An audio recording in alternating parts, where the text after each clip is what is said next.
Really appreciate that you speak on these issues of the cost of war, nuclear weapons, and you're right, you are one of the few or only candidates that I'm hearing talk about these issues. But my question is, given the ongoing tensions with Russia right now, how would you proceed to cooperate in reducing nuclear weapons? I would be one that would like to see them all gone. My realistic friends say, no, that's not realistic. But I do believe in treaties like the START treaty that needs to be renegotiated. So what would you do, given that we are in this tense period with Russia because of the election and so forth? What would you do to continue a dialogue with them and to get some new, weapons reduction treaties that have teeth? Yeah, I think that, thank you for your question. This is so important for many reasons. The most important of which is this increasing nuclear threat that we face because of these escalating tensions.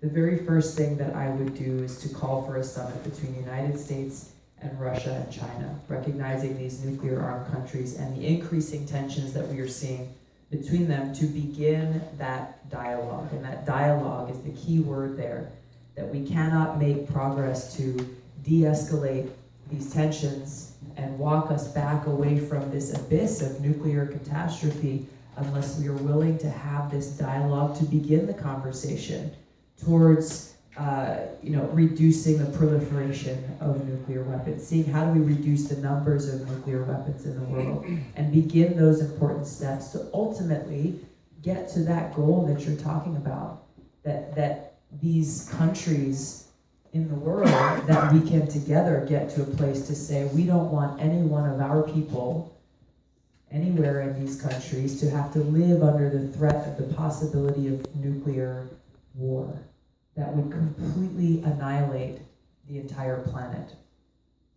This is the trouble with this nuclear arms race that continues to be pushed forward. Is the military-industrial complex makes a lot of money off these nuclear weapons. And now this administration is pushing not only for more nuclear weapons, but these smaller, quote-unquote, tactical nuclear weapons that can be used in a smaller way, acting as though somehow a nuclear war can be won. It cannot. A nuclear war results in the destruction of our planet, and all of us along with it. That's the reality of what we are facing now in this new Cold War. So beginning that dialogue to de-escalate these tensions is the very first thing that I would do. And this is what is lacking right now. Instead, you have people who are amping up and increasing these tensions and issuing very destructive rhetoric that is only further making things worse, either forgetting or not acknowledging the fact that the United States, we still have many, many nuclear missiles pointed at each other, the United States and Russia, that are on hair trigger alert. And the United States got rid of the policy that it had previously, which is a no first use policy. So did Russia. So we've introduced legislation to reinstate a no first use policy, but that is not what exists today. So then you think, well, what are the implications of that? If Russia thinks that the United States is posing a threat or about to launch an attack, they could launch a quote-unquote preemptive attack. And once that happens, it's done. It's game over. We had a massive wake-up call in Hawaii last year in January when, early on a Saturday morning, we had an alert that our civil defense sent out over 1 million cell phones across the state, on radios and on televisions, that automated voice that said, missile incoming, seek immediate shelter, this is not a drill. Exactly. And if you just, as we're sitting here, just think about, what would run through your mind if our phones all started buzzing here today.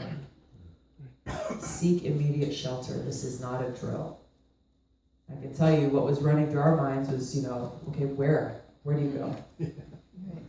You've got 15 minutes, roughly 15 minutes to seek immediate shelter. And what we had college kids sprinting across the UH campus in Hawaii trying to find shelter, not knowing where to go. We had a friend of mine, he's got like 7 kids, piled the whole family in the minivan and started driving to the mountains looking for a cave. Another father lowered his little 6-year-old girl down a manhole thinking that may be the only place she would be safe. It's terrifying. And it revealed the hoax that we are living under right now, which is our leaders have brought us to this point where this threat is very real. And they tell us, seek immediate shelter through these fancy alert warning systems, and yet there is no shelter. There is no shelter. There is no place to go. It does not have to be this way. It does not have to be this way, and we have to do all that we can now to make it so that no one else in our country has to go through what our families, kids, and loved ones went through in Hawaii last year. We've got to walk back from this brink of nuclear catastrophe that nuclear strategists are saying now with these increasing tensions and this arms race that's being escalated, we are closer to that brink than we ever have been before. It was that incident in Hawaii that was a major decision point for me to decide to run for president, understanding the seriousness of this threat and the leadership and courage required to be able to begin this dialogue, even though I know, as we've already seen, it comes with a lot of criticism coming from people who lack the courage to do what is right for our people and our country and our future. Thank you. Can I do a quick follow-up on that? Yeah, and thank you for that. The only way to be safe from nuclear weapons is to get rid of them. But the New START treaty actually expires in February of 2021. So within a month of you getting inaugurated as president, we've already got to be extending that. So I'm wondering what you will start doing now or doing with not the first 5 days of your administration, but the first 5 minutes after you get elected to make sure that that is taking place. You're exactly right. I mean, now in Congress already, there are many of us who are pushing for and urging the administration to begin the work to extend the New START treaty. Unfortunately, we're not getting very many encouraging signs coming from the administration that they have any intent to do so.